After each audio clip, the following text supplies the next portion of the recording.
twin sisters. Meet after 50 years. The shocking truth revealed. A small cafe on the outskirts of New Orleans. The air is thick with the scent of freshly brewed coffee and something else. Tension. At a corner table, an elderly woman named Margaret sits with her hands clasped tightly, her knuckles white.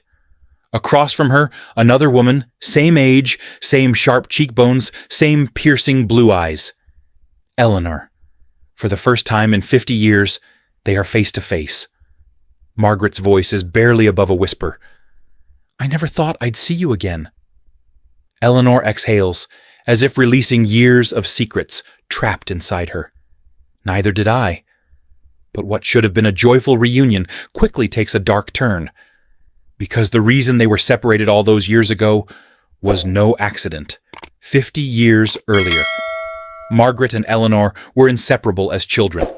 Identical twins, but with one key difference.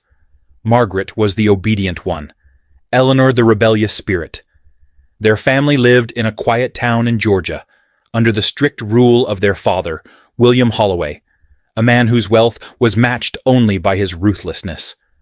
One stormy night, the twins overheard an argument between their parents. A terrible truth. Their mother was crying, pleading with their father. You can't do this, William. They're our daughters. Margaret and Eleanor listened in horror as their father's voice boomed. One of them is not mine. Silence. A deep, suffocating silence. Margaret turned to Eleanor, her heart pounding. What is he talking about? Before they could find out, the door burst open. Two men in dark suits grabbed Eleanor. She screamed, kicked, but they were too strong. Margaret tried to help, but their father held her back. Forget her, he whispered coldly. She's not your sister.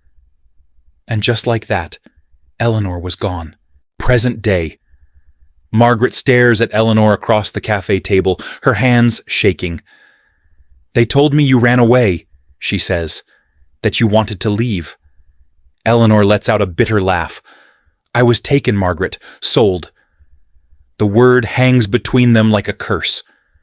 Eleanor's voice is steady, but there's something dangerous behind it. Our father had secrets, dark ones. He owed money to powerful people, and to pay his debt, he gave me away. Margaret feels sick. She spent decades believing her sister had abandoned her. Now, she realizes the truth is far worse. Where did they take you? Eleanor hesitates.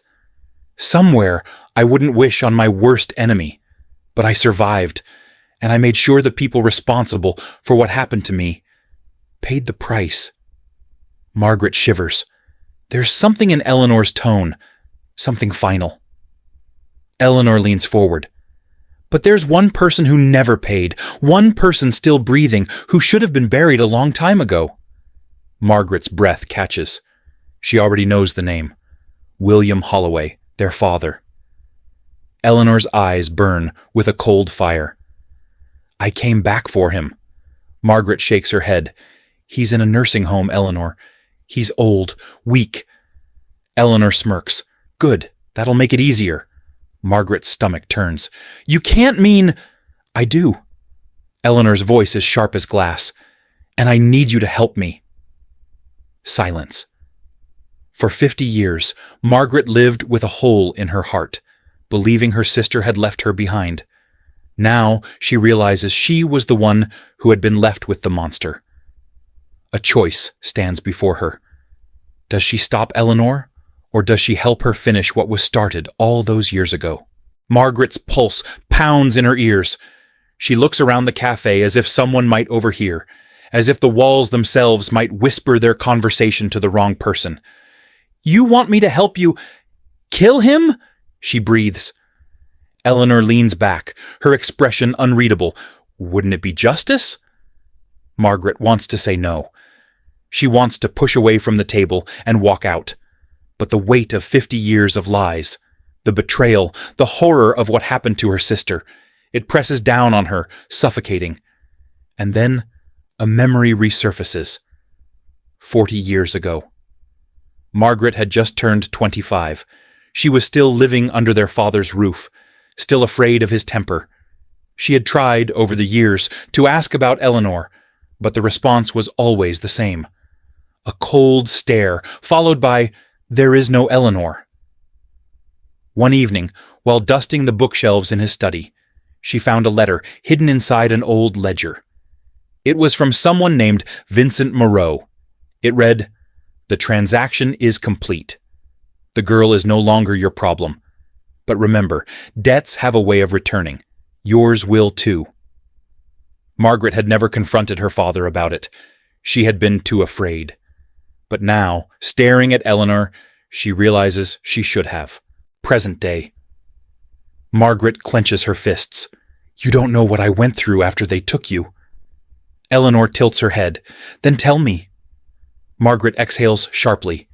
"He made me forget you. Or at least, he tried.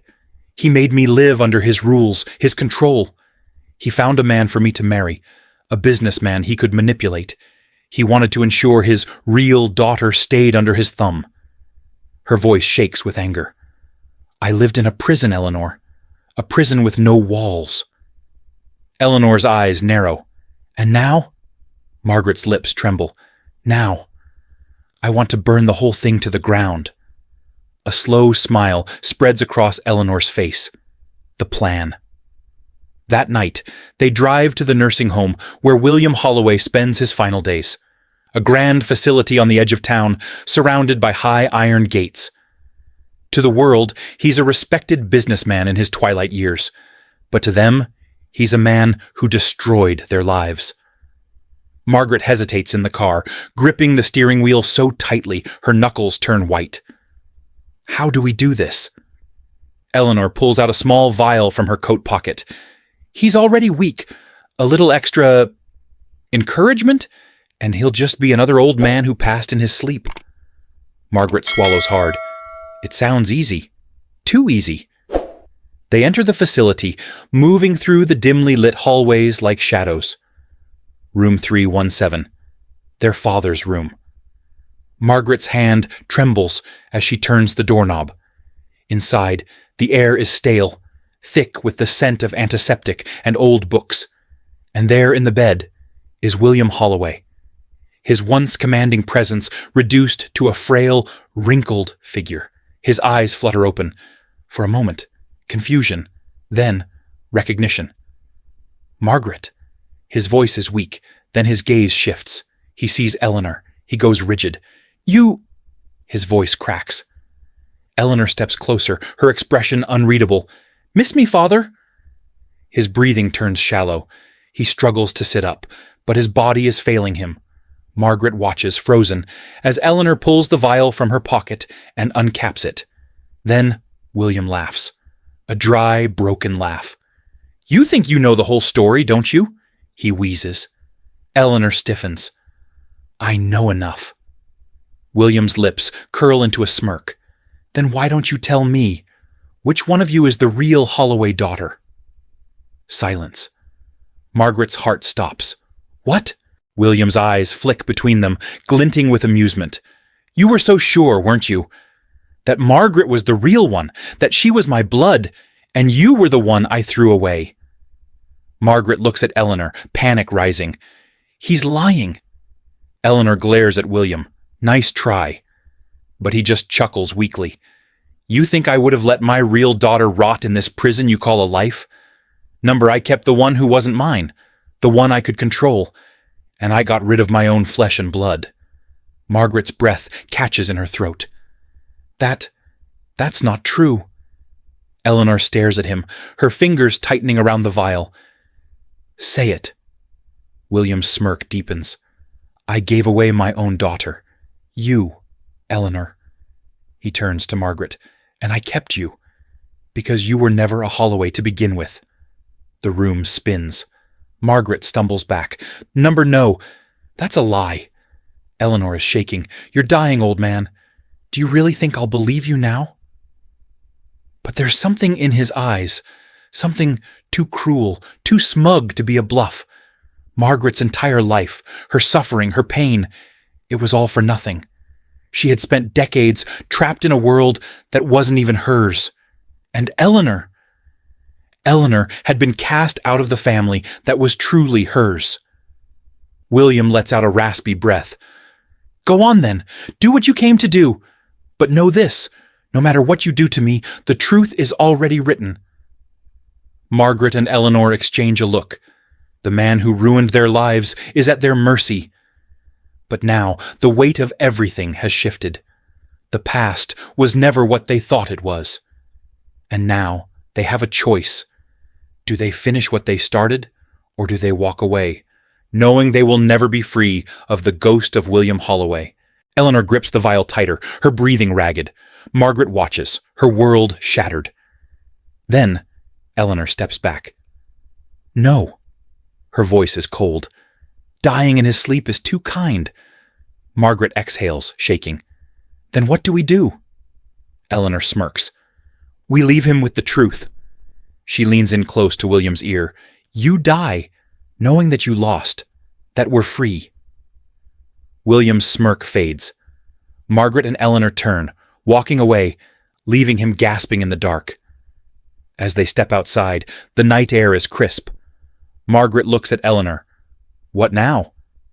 Eleanor smiles. We start over. Together. If you enjoyed this thrilling story, make sure to subscribe to the channel and turn on notifications so you never miss another mind-blowing tale. There are more twists, more mysteries, and more shocking stories coming your way. Hit that subscribe button now and join us for the next suspenseful journey.